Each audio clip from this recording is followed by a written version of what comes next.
Hey everybody, this is Anthony Michael Hall. Listen, do me a favor, subscribe to my buddy D's show on DNC Original. All right, you get the knowledge, you do the knowledge, you'll have fun, you'll be entertained. Like, subscribe. We'll edit that bit. You know what to do. What's going on? It's your boy D from DNC Digital, back with another episode of DNC TV. My guest today has been on Breakfast Club, 16 Candles, has gone on to do War Machine, and now he's going to play Tommy Doyle in the new Halloween movie this fall coming up. Is that correct? Yeah. Anthony Michael Hall, thank you so much for your time. Pleasure, man. So you got started doing stage work, and one thing I am interested in is what's the difference between, when you're doing stage work, you have immediate response from the audience. Sure. So how different is that than when you're doing film and it has to go through post-production and stuff? Yeah, that's a great question. I started as a kid. You did your research in the mid-'70s, did a play with Steve Allen. I was a little boy. And I've done a couple theatrical things since then, but it is that thing, like you said, man, is you get that reaction from the audience and that energy from the audience. And obviously you have to be even more prepared because you got to know the whole book, as it were, whatever the script is. So I have big respect for anybody in the theater world or musical theater world because I love going to shows. I was raised in New York City and I love theater. So the difference is, I think, with film or television, what I like to do as an actor is I kind of make the crew the first audience. They don't know it, but I basically, you know, you got to kind of make believe it yourself as an actor to deliver. And at the same time, I kind of make the crew the first audience in a way because I want to kind of, you know, and again, it depends. You make adjustments if you're doing a comedy, like I'm working on the Goldbergs right now. Right. It's more easygoing, it's more laid back, like when I did the John Hughes movies.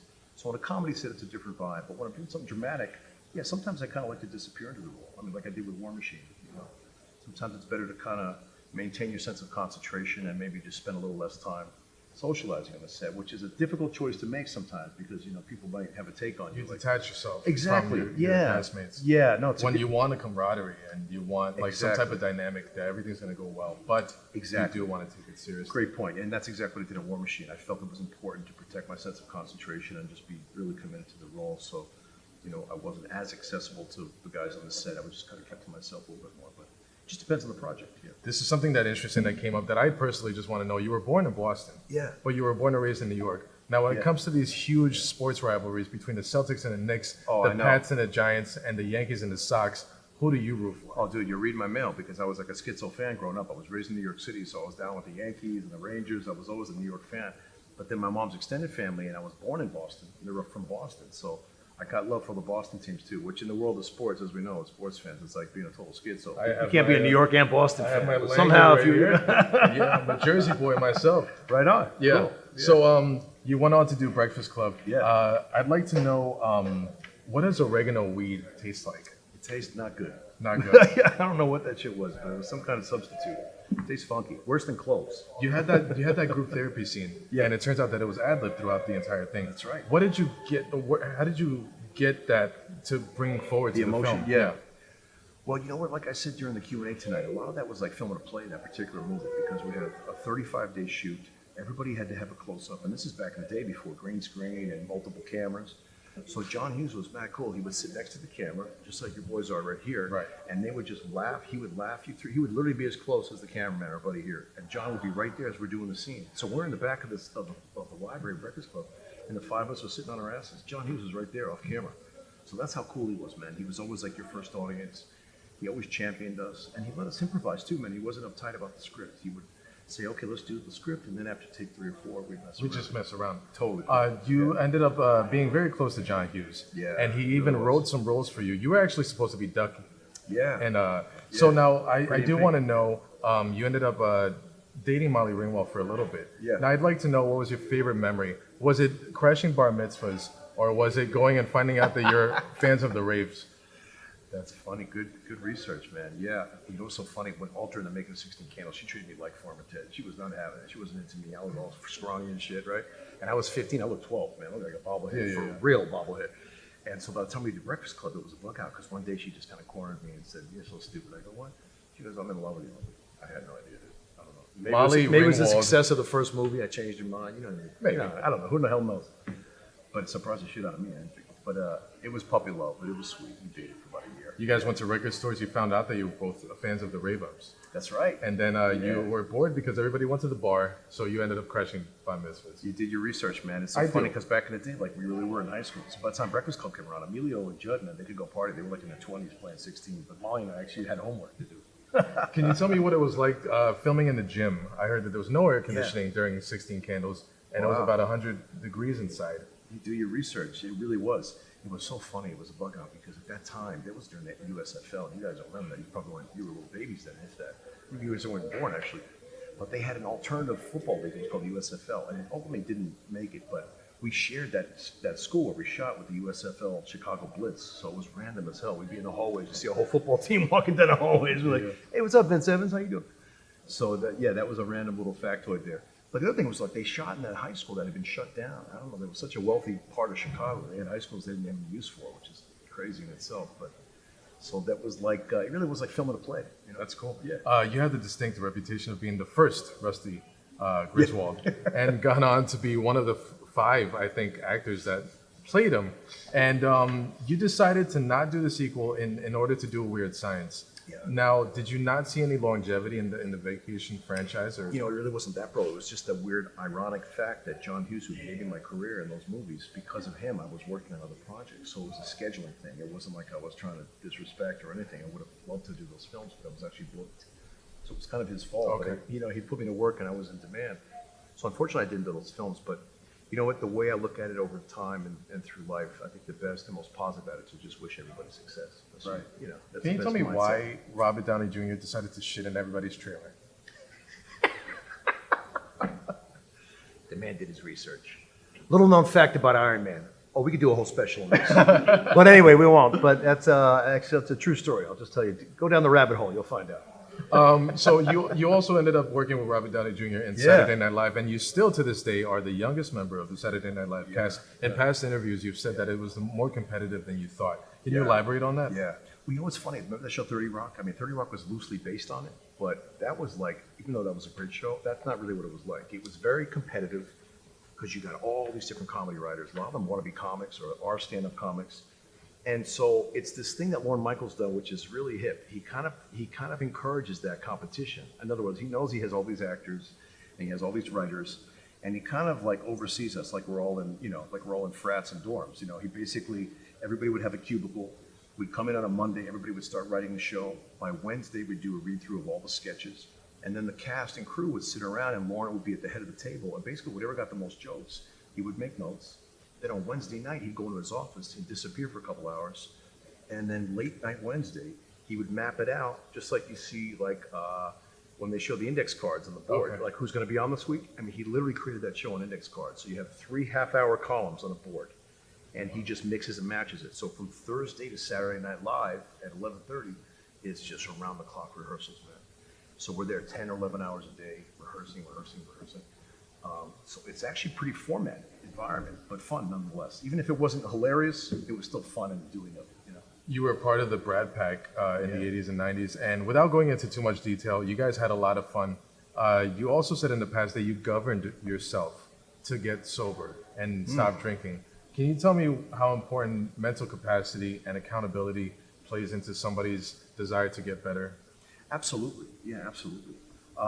Well, I just learned over time, because as a kid, look, we all party, we all do our things, but I think moderation was the key lesson for me in my life. Because as a kid, you don't want to, when things are good, obviously, sometimes we can party too much, and sometimes when things aren't so good. So, it was something my father and I had a code. It was actually an old Elvis thing.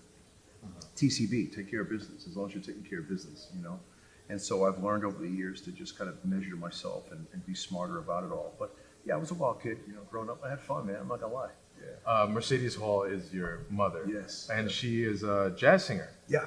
She even sang the national anthem in Madison Square Garden. Yeah. And that's got to be a cool story for you. You growing up in New York, and she played at the Garden. She also played your mom in Breakfast Club, and she managed you for a little bit in the start of your career. Yeah. Great research. What kind of lesson did she teach you that was most important about the entertainment business? Interesting. I think really what it was less about the entertainment business. It was more about just the practical things that a good mother, how we all have strong moms, hopefully most of us, And she was just a tough mom. She made sure my butt was at church, She made sure that I was accountable for my work and treated people respectfully and all the good things that good moms give us, But she was really that backbone. It was less about information or advice about the industry, because that was like my father's thing helping me. But just knowing that I had that stability and that strength from her, And I just had one of those moms. She was tough. You know, she didn't take shit. You no, I don't think any mothers do. Mine definitely did not. Right? Yeah. You did some biographical roles where you played Edgar Allan Poe, you played Woody Allen, and you played Bill Gates. Can you tell me the most interesting fact in all the research that you've done on these people? The first thing that came to mind was that Gates. When I played Gates, I found out that he kept Porsches and he had like crazy speed You tickets. said he kept Porsches? Yeah, he loved Porsches even since its early success in the '80s. And apparently he had like a string of tickets. So Bill Gates, of all things, was kind of a speed demon in his off time, which I can relate to. Can you tell me about 6 Degrees of Separation? Sure. You said that it was the hardest role you ever had to do. Yeah. Why is that? Well, I mean, I personally am of a straight man, and it was just a little awkward at that time getting that role, playing a gay guy. It was just a new thing for me. I mean, and I wanted to be true to the role. It's interesting, on that film, I auditioned for another part. And then I got that role, and the director thought it would be interesting for me to play that part. And then as I really dove into the work, and I started to really appreciate John Guare, the writer who had written it. He was on set writing often in between takes. It really wasn't about that. It was more about what the character represented. So my character in that film is a guy who teaches Will Smith his con game, essentially. Mm-hmm, yeah. And as you know, it's based on a real story that a guy that was bugging out, he was going around in the 90s saying he was Sidney Poitier's son. I mean, it's really a true story. So that came from a real con man. But in that case, it was a really interesting role. I mean, again, it was this thing where, I was playing a gay man, and I'm not, that's not my sexual preference. So I think at that time, at my age, at that point, it was a difficult thing. It was like, oh, okay, I don't want to do this justice and do it right. And then it was so funny because around that time, Will Smith wound up going on Oprah. And it was like that old story where Eddie Murphy calls Richard Pryor. What does he say? He calls Richard Pryor about Coke. Tell him to have a Coke in his mouth. Yeah, right. It was a similar thing where like Will Smith called Denzel about the scene where we had to kiss, and I was like, dude, I don't care. I mean, honestly, what they did was a camera fake, so we actually never. Yeah, really, you had the camera angles. Yeah. So I love how things segue into the next question. Can you tell me what connection Richard Pryor has to Weird Science? Well, Richard Pryor is just one of my heroes growing up, man. I was a kid who grew up listening to Van Halen and reading Cream magazine and Rolling Stone. I was really more interested in sports and music. But my heroes, like honest to God, with Richard Pryor, remember 7 Little Dirty Words or Class Clown, a famous album he had. Live on the Sunset Strip. Well, that's Richard, right? But George Carlin was. George Carlin. I'm sorry. Yeah. George Carlin was Class like. Clown. Yeah. I mean, they're like two. I mean, they're on the Mount Rushmore. I have his book, something about pork chops. I can't remember. I didn't read that yet. Yeah. So anyway, my heroes were George Carlin and Richard Pryor growing up, and Richard Pryor used to do this bit called Mudbone. It was a character that. Yeah. You remember that character? Yeah. So I would even take that for John Hughes, and that's kind of what. That's what gave ended birth up, to that's ended up in the yeah, bar. in the Breakfast Club. That's what kind of gave birth to that, and then in the 16 Candles. Weird Science. Weird Science, yeah. Yeah, he set the scene up. And Man, we just that kind of outfit was so great. I love that and outfit. everything, Yeah. So it's a day and age where people are stuck to their phones. They're staring at their phones. You meet somebody's kid and he's just like, hi. Right. You're an avid reader. Now, how important is it for somebody to put the phone down and actually get some information? Because you say you self-educated from so much reading. Sure. Well, it's really important. I had a mother that was really tough on me about reading, but for myself personally, I really didn't discover it till after high school. And I think it's that thing, just like, I never had the college experience, but that idea of electives, you have to pursue things and knowledge that's of interest to you. So I think it's really important. So I really kind of stumbled into it. And I don't really love novels myself. I read a lot of nonfiction, biographies, just researching. So I think I really hit stride and started to really seek out books and reading more in my early 20s. But that's the thing that's real, man. You have to always educate yourself all through life. So Definitely. You have a band, or you had a band in the late 90s, Hall of Mirrors. Yeah. And I listened to some of their stuff this afternoon. I'd like to know, when you went into the music business, were you kind of pigeonholed with, oh, here's another actor who wants a band, or was it open arms? I kind of think it was a little bit of that. I mean, I didn't really concern myself with being pigeonholed. I honestly just did it because I always loved music and I just wanted to make an album. And I didn't really look at it like I was going to make a big transition in the music business. But that all being said, it was a very creative process for me, and I really enjoyed it. What I did is I hooked up with different producers. So I worked with Gilby Clarke from Guns N' Roses on one track, which is called Hollywood Trash. Other producers I worked with were more into like R&B and different sounds, and this is 20 years ago. It's a long time now. But what I wanted to do is put together an album with different influences and based on songs that I had written and collaborated on with different producers. It's very eclectic. It's very different. Like from one song to the other, it's like a totally different genre. That was kind of intentional. Yeah, thank you. I'm glad you listened to it. Tell me about your partnership with Chapman University, and you have the Anthony Michael Hall Literature Club. Right, Yeah. right. So basically, it's no longer in existence, but about 20 years ago, and I was doing, well, actually before the Dead Zone, they were kind enough, they came to me and they wanted to name, it was a high school program at Chapman, which is in Orange County, for at-risk high school students that were at risk of dropping out. And it was a literacy program that promoted reading and writing skills. And it was really a positive thing. It ran for about 5 years. The best part about it, man, was when coming back to the school after it had started, and a lot of the kids that I had seen in high school had gone on to great colleges. They went to SC or they went to Chapman. They had great jobs. So that was really gratifying, you know, because I went in there in my late 20s and I'd gone back in whatever it was, my mid 30s, and I saw the development. I saw all these kids that I used to see in this, you know, in the From small, your work, from your passion. yeah, it was really cool, man. It was really cool. And also a lot of them first generation, you know, a lot of them were Mexican American kids, you know, parents, first generation are from Vietnam or the Philippines. And to go back in less than a period of 10 years and see them, not only did they graduate, but they had great jobs, it was really cool. When you did Dead Zone, you were credited as a producer, and you even directed a few episodes. Yeah. How do you get in front of the camera, think as an actor, but also from behind the camera? Well, you know what? Over the years, it's become increasingly more interesting to me. That's why I want to direct. I've had the good fortune of working with some great ones: John Hughes, Tim Burton, Yeah, of Chris course. Nolan. So honestly, I've worked so hard in preparation of that time coming that I'm not really worried about it because the acting kind of just comes. picking their brain Yeah, anyway. well, the acting kind of comes second nature, but it's also that thing like when I worked on The Dark Knight, the world had changed. So Chris Nolan was walking around with a little handheld monitor. He had a little button, and he could see both lenses, and so the world's become more mobile. Filmmaking too, you know. Just like here now, right? Digital cameras are so good, LED lighting, you need less equipment. So yeah, I mean, it was just, you know, you learn as you go, but I think I answered the question. Yeah. No, you did. Okay. Yes, you did. Now you're going to be Tommy Doyle Yeah, man. in Halloween. How excited are you to be part of this franchise? Oh, dude, I was so excited. I got the movie back in the summer. I had a meeting with David Gordon Green. We had a beer at a hotel you were staying at in Hollywood.